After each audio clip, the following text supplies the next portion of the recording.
નમસ્કાર મિત્રો, સ્વાગત છે તમારું એચએનજીયુ સ્ટડી પોઈન્ટ યુટ્યુબ ચેનલના એક નવા વિડીયોમાં. જીએસઆરટીસીની ડ્રાઈવર અને કંડક્ટર ભરતીની રાહ જોઈ રહેલા તમામ ઉમેદવારો માટે ખૂબ જ ખુશીના સમાચાર આવી ચૂક્યા છે. જીએસઆરટીસી દ્વારા 9000 કરતાં પણ વધારે જગ્યાઓ માટે ડ્રાઈવર અને કંડક્ટર ભરતીની ઓફિશિયલ જાહેરાત કરી દીધી છે અને એના માટે ઓનલાઈન ફોર્મ ભરવાનું પણ શરૂ થઈ ગયું છે. તો આ ભરતી અંતર્ગત આજના આ વિડીયોની અંદર આપણે જીએસઆરટીસી કંડક્ટર ભરતી વિશેની સંપૂર્ણ ચર્ચા કરવાના છે. જે ઓફિશિયલ નોટિફિકેશન જાહેર કરવામાં આવ્યું છે એમાંથી કુલ કેટલી જગ્યાઓ માટે ભરતી થશે, એના માટેની લાયકાત, વય મર્યાદા, પગાર ધોરણ, તમારી પરીક્ષા કેવી રીતે લેવામાં આવશે અને એનો અભ્યાસક્રમ શું રહેશે એની સંપૂર્ણ ચર્ચા આપણે આજના આ વિડીયોની અંદર કરવાના છીએ. તો હવે શરૂ કરીએ આજનો વિડીયો. તો તમે આ જોઈ શકો છો, ગુજરાત રાજ્ય માર્ગ મકાન વાહન નિગમ મધ્યસ્થ કચેરી રાણીપ બસ સ્ટેશન પાસે, રાણીપ, અમદાવાદ. તમે જોઈ શકો છો, ફિક્સ પગારથી જે છે એ આ તમામ ભરતી માટે જે છે એ ફોર્મ ભરવાનું શરૂ કરી દેવામાં આવ્યું છે. આ ભરતી માટે ઓનલાઈન ફોર્મ કેવી રીતે ભરવું એનો વિડીયો પણ કાલે આપણી ચેનલ પર આવી જશે. તો એના માટે તમે ચેનલને ચોક્કસથી સબસ્ક્રાઇબ કરી દેજો. તો સૌપ્રથમ તમે અહીંયા જોઈ શકો છો, ભરતીનું નામ છે એટલે કે પોસ્ટનું નામ છે કંડક્ટર. તમને પહેલા 5 વર્ષ માટે ₹26,000 ફિક્સ પગાર આપવામાં આવશે. કુલ જગ્યાઓ છે 4318. ઓનલાઈન અરજી કરવાનો સમયગાળો 6/6/2026 થી તારીખ 5/7/2026. તો એટલે કે આજથી ઓનલાઈન ફોર્મ ભરવાનું શરૂ થઈ ગયું છે અને તારીખ 5/7/2026 સુધી તમે આ ભરતી માટે ફોર્મ ભરી શકશો. અરજી પત્રકની ફી સ્વીકારવાનો સમયગાળો 6/6/2026 થી 7/7/2026. એટલે કે 7/7/2026 સુધી તમે તમારી ફી છે એ ભરી શકો છો. તો કંડક્ટરની 4318 જગ્યાઓ માટે ફોર્મ ભરાશે. 6/6/2026 થી 5/7/2026 સુધી તમે ફોર્મ ભરી શકશો. કુલ જગ્યાઓ માટે તમે જોઈ શકો છો, કુલ જગ્યાઓ 4318 છે. જનરલ કેટેગરીની તમે જોઈ શકો છો 1562, મહિલાઓની જે છે એ 768. ઈડબ્લ્યુએસ કેટેગરી પુરુષ 308, મહિલાઓની 151 જગ્યાઓ. એસસીબીસી કેટેગરી પુરુષ 565 જગ્યાઓ, મહિલાઓ 278 જગ્યાઓ. અનુસૂચિત જાતિ પુરુષ 147 જગ્યાઓ, મહિલા 71 જગ્યાઓ અને અનુસૂચિત જનજાતિ એટલે પુરુષ 314 અને મહિલાની 154 જગ્યાઓ. માજી સૈનિકની 431 અને 90 જગ્યાઓ જે છે એ દિવ્યાંગ માટે અનામત રાખવામાં આવેલી છે. તો કુલ 4318 જગ્યાઓ જે છે એ આના માટે રાખવામાં આવેલી છે. પછી આગળ તમે જોઈ શકો છો, આ જગ્યાઓ ભરવા માટે તમારી એક જ પરીક્ષા લેવામાં આવશે અને 100 ગુણની OMR લેખિત પરીક્ષા માટે બોલાવવામાં આવશે. તમામ ઉમેદવારોને 100 ગુણની OMR જે છે એ લેખિત પરીક્ષા માટે બોલાવવામાં આવશે અને એના પછી જે પણ ઉમેદવારો લેખિત પરીક્ષાની અંદર પાસ થશે એની જે છે એ જગ્યાઓના 1.5 ગણા ઉમેદવારોને જે છે એ ડોક્યુમેન્ટ વેરિફિકેશન માટે બોલાવવામાં આવશે અને એ ડોક્યુમેન્ટ વેરિફિકેશન કર્યા પછી તમારી પસંદગી યાદી અને વેઇટિંગ લિસ્ટ છે એ બનાવવામાં આવશે. હવે આગળ આપણે વાત કરીએ વય મર્યાદા માટેની. તો વય મર્યાદા તમારી ઉંમર 18 વર્ષ કરતાં ઓછી ના હોવી જોઈએ અને 35 વર્ષ કરતાં વધારે હોવી જોઈએ નહીં. લઘુત્તમ શૈક્ષણિક લાયકાત તમે જોઈ શકો છો, ધોરણ 12 પાસ તમે જે છે એ કરેલું હોવું જોઈએ અને તમારા જોડે આ લાયસન્સ હોવું જરૂરી છે. પ્રાદેશિક વાહન વ્યવહાર કચેરી તરફથી મળેલ વેલિડ કંડક્ટર લાયસન્સ તથા બેજ લાયસન્સ તમે જે છે એ ધરાવતા હોવા જોઈએ. ભરતીની પ્રક્રિયા, વેઇટેજની ગણતરી 100 ગુણમાંથી ફાળવણી આ પ્રમાણે થશે. જે તમારી 100 માર્ક્સની પરીક્ષા લેવામાં આવશે એમાંથી તમારી જે છે એ 100% માર્ક્સ તમારે એની અંદર પાસ થવા લાવવાના રહેશે. એટલે કે જે 100 માર્ક્સનું તમારું પેપર લેવામાં આવશે એના આધારે જ આ આખી ભરતી પ્રક્રિયા છે એ કરવામાં આવશે. પછી OMR માટે આ પ્રકારના જે છે એ ગુણભાર તમે જોઈ લો. 100 માર્ક્સનું પેપર રહેશે, એના માટે તમને 1 કલાકનો સમય આપવામાં આવશે.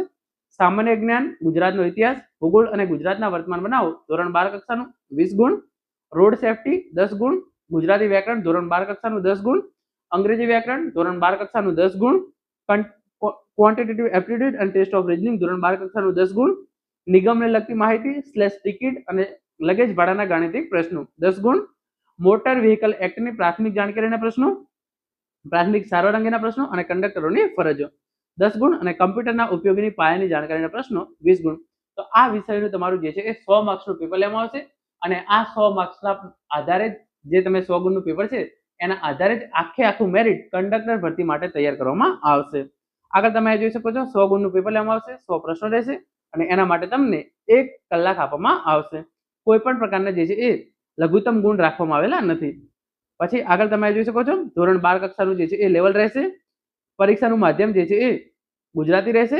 માત્ર જે અંગ્રેજી છે એ અંગ્રેજીની અંદર રહેશે. એના સિવાય તમામ ગુજરાતી માધ્યમની અંદર રહેશે. એક પ્રશ્નનો 1 ગુણ રહેશે. તમે જે છે એ કોઈ પ્રશ્ન છોડી દો છો તો એના 0.25 નેગેટિવ માર્કિંગ છે અને તમે ઈ પ્રશ્ન કરશો તો તમારા ઈ ઓપ્શન ટિક કરશો તો તમારા 0.25 છે એ નેગેટિવ માર્ક કપાશે નહીં. એના પછી આગળ જે છે એક સૂચના આપવામાં આવેલી છે. ભૂરી કે કાળી બેનનો તમે ઉપયોગ કરી શકો છો. હવે વાત કરીએ પગાર ધોરણની. તો તમારી પગાર ધોરણ વિશે તમને પહેલા 5 વર્ષ માટે ₹26,000 ફિક્સ પગાર આપવામાં આવશે. એના પછી તમને કાયમી કરી દેવામાં આવશે.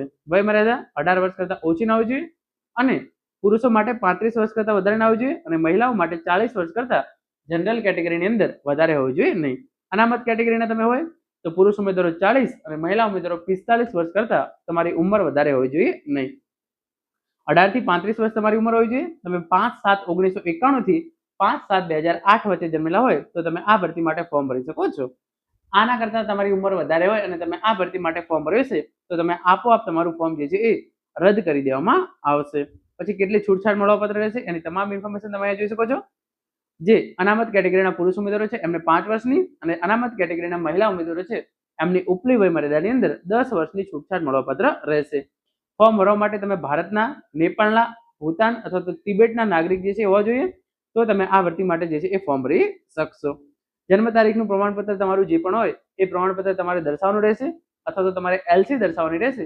એટલે કે તમારું જન્મ તારીખ તમારી વેલિડ છે એ દર્શાવવા માટે તમારે જે છે એ જન્મનું પ્રમાણપત્ર અથવા તો એલસી દર્શાવવાનું રહેશે. શૈક્ષણિક લાયકાત ધોરણ 12 પાસની માર્કશીટ, વય, જાતિ, કમ્પ્યુટરનું પ્રમાણપત્ર, કંડક્ટર લાયસન્સ બેજ વગેરેના પ્રમાણપત્ર, માર્કશીટ, અરજી કરવાની છેલ્લી તારીખે ધ્યાનમાં લેવામાં આવશે. તો આ જે છે એ તમામ ડોક્યુમેન્ટ છે એ તમારા જોડે હોવા જરૂરી છે. તમે ધોરણ 12 કક્ષાની તમે ધોરણ 10 પછી ડિપ્લોમા કરેલો હોય તો એવા કિસ્સાની અંદર તમે જે છે એ ડિપ્લોમાનું સર્ટિફિકેટ છે એ પણ એડ કરી શકો છો. આગળ તમે જોઈ શકો છો તમામ ઇન્ફોર્મેશન આપવામાં આવેલી છે. કયા કયા કોર્સ કરેલા છે એ જે છે એ વેલિડ ગણાશે. તો ધોરણ 10 પછી તમે ડિપ્લોમા કરેલો છે તો પણ તમે જે છે આ ભરતી માટે ફોર્મ ભરી શકશો. આગળ ફોર્મ કઈ રીતે ભરવું એની તમામ ઇન્ફોર્મેશન આપેલી છે. પછી કંડક્ટર લાયસન્સ તથા બેજ માટેની સૂચના. વેલિડ કંડક્ટર લાયસન્સ તથા બેજ ધરાવતો હોય છે તેની વિગત ઓનલાઈન અરજી પત્રકમાં દર્શાવવાની રહેશે. જો અરજી કર્યાની તારીખે ઓનલાઈન અરજી પત્રકમાં દર્શાવેલ કંડક્ટર લાયસન્સ તથા બેજ વેલિડ નહીં હોય તો અરજી પત્રક જે છે એ રદ કરી દેવામાં આવશે. તો આ પ્રમાણે કેટલી સૂચના છે. કંડક્ટર લાયસન્સ તથા બેજ તમારે જે છે એ ફોર્મ ભર્યા પહેલા ચોક્કસથી કઢાવી લેવાનું રહેશે. પછી આગળ જે છે એ તમામ કેટેગરીના ઉમેદવારો માટે કેટલીક અગત્યની સૂચનાઓ આપવામાં આવેલી છે જેના પર આપણે અત્યારે